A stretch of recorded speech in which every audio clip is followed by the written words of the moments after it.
Shalom, it's Falling Yoshua. Welcome again to the Rock. Right here, I have two different rounds. I have the 5.56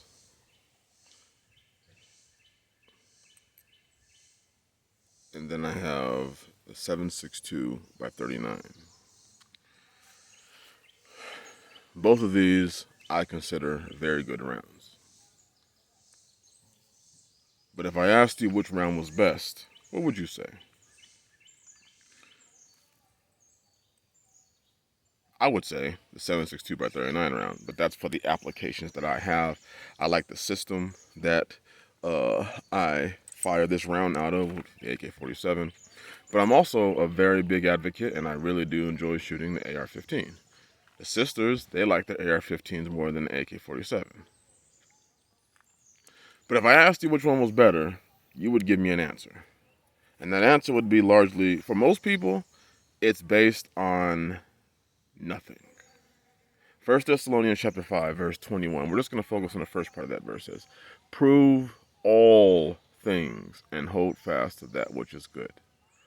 Prove all things. It's amazing how many people have developed belief systems, have developed things that they will adamantly fight for without proving anything.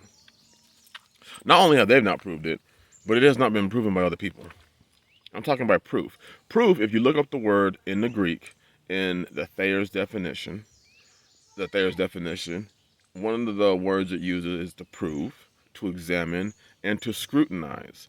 And those words, examine means, in the dictionary, to examine thoroughly to see if that thing was so.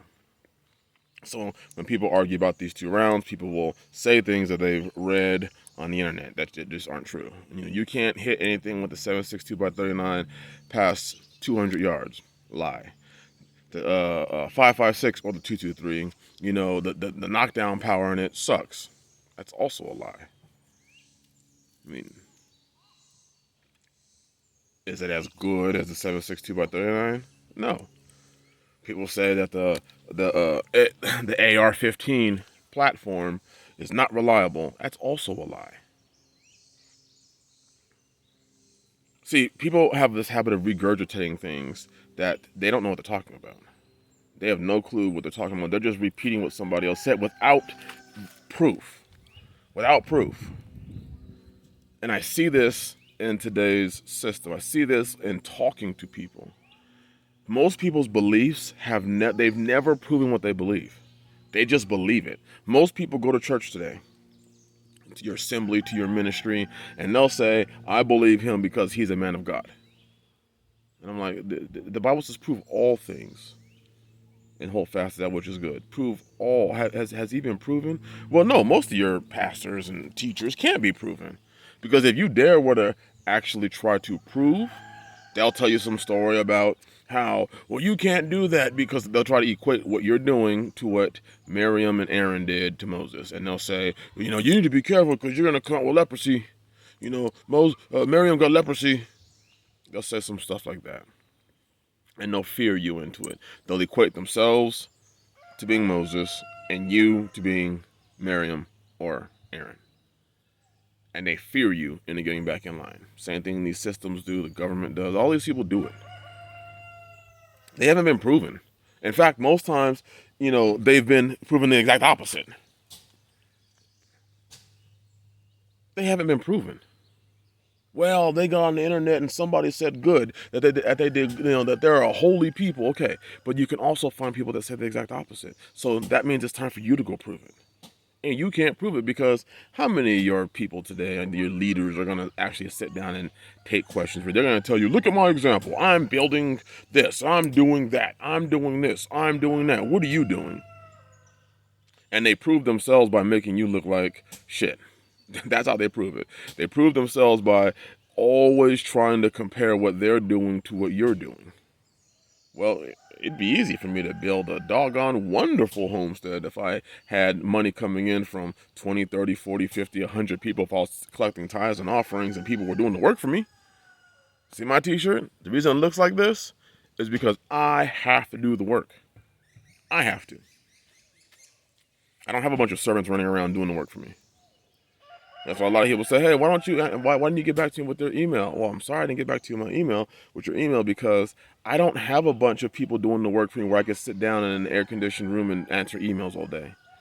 When I answer emails, when I have the energy, it's at the end of the day, after I have spent 6, 7, 8, 9, 10, 11, 12 hours outside, whether it's 75 degrees or 93 degrees. I'm pretty damn tired. And my brothers, y'all know what I'm talking about. Prove all things and hold fast to that which is good. Most people spend minimal to no time proving anything. You just take on, oh, he's a man of God. Oh, that's the president. Oh, he said, unless you've proven me, you don't even know what you're talking about in regards to me. That's a good brother. How do you know? How do you know I'm not just fronting? How do you know this is not a green screen back there? I had somebody accuse me one time, hey, you got a green screen back there. How do you know it's not a green screen back there? How do you know that this garden right here is not real? Those tires aren't real. How do you know that these mustards aren't real? Yes, we cut those mustards back, and most of them in the freezer right now. Blanched them, got them in the freezer. Out of all 35, 40, I think we got 45 of our garden beds. All, well, the ones that don't have peppers or don't have fruit bearing, we've cut them all back, got everything into the freezer. And our potatoes, we haven't even harvested our potatoes yet. But you have to prove these things. You can't just take a person's word. And most of you have been burned in your walks because you don't want to prove anybody. Brothers, you don't want to prove a sister. Sisters, nobody wants to prove anybody. Everybody's afraid to. Well, if I prove them, then they're going to think that I don't believe them. Well, why would you believe them? You believe them because they said so? That's how so many of you find yourselves in jacked up situations, because you're not requiring, the Bible says prove all things. You're not requiring a person to prove. You're not requiring them to do anything. They can tell you that they're about to buy land, and they've been telling you that for the last 5 years, and you'll jump into bed with them under the idea of that they said that they're going to marry you and they're going to buy land. And you find out after being there for 2 or 3 years that they didn't buy land, nor did they marry you. You are a hoe. And now you're hurt because you didn't prove.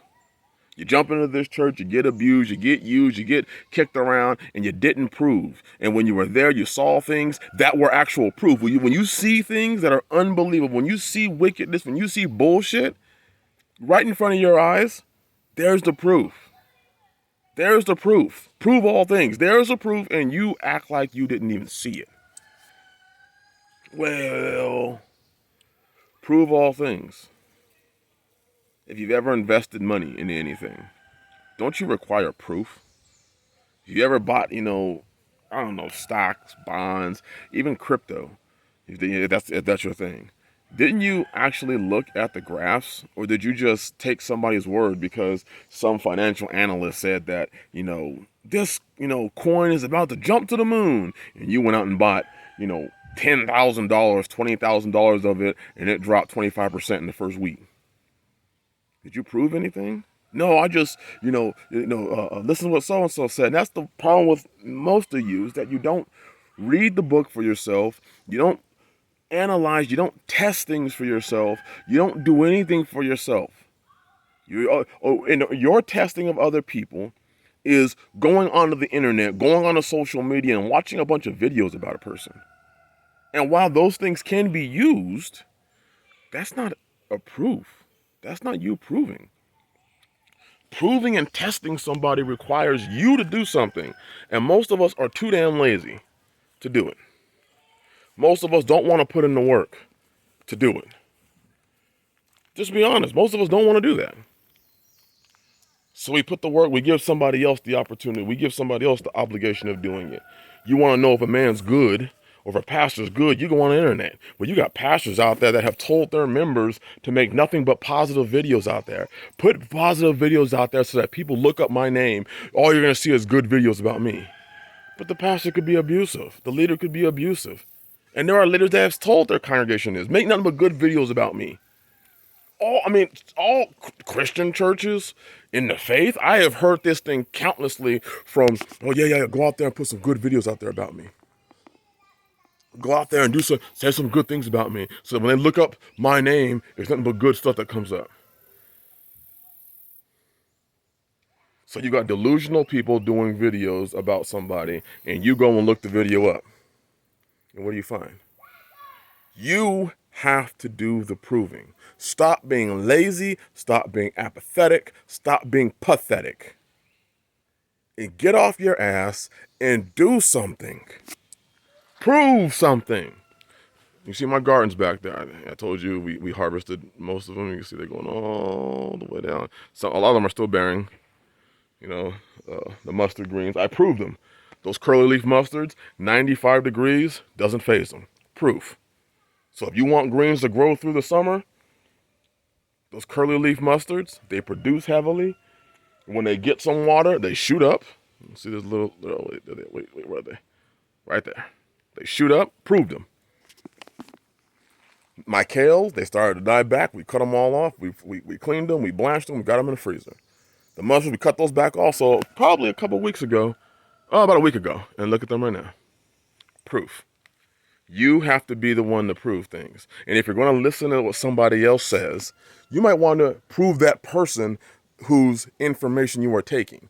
When I do mechanical work on my vehicles, and I go online, I look behind the guy I'm listening to see, does he actually know what he's talking about? So I may check some of his credentials. If he's was a Ford mechanic, okay, you might have some good credentials. I might look a little bit deeper into that. I might listen to what you're saying. But I don't take some backyard mechanic because he says that he's a mechanic and start doing what he says and you find your car blew up. Now your car's jacked up. No, you need to check behind everything. Because if you don't, you clearly don't care for yourself, your family, your children. You don't care for nobody. You're following characters. You're following charisma. You need to be doing what the book says. Prove some of the things? No, it says all things. And if you proved all things, you would know which one works better for you, in your circumstances, and your situation. Instead of running to the internet and listening to what everybody else says. Sure, there's a lot of good information out there you can take. But check and prove the person who you're listening to see if what they say is actually right. Because some people out there are strictly there to use you, to gain you, to sway you into their favor, and then to take everything that you have. Your mind, your soul, your body, your finances, everything. They want it all. Bless y'all. Do that proving. It'll save you from a lot of heartache. Shalom.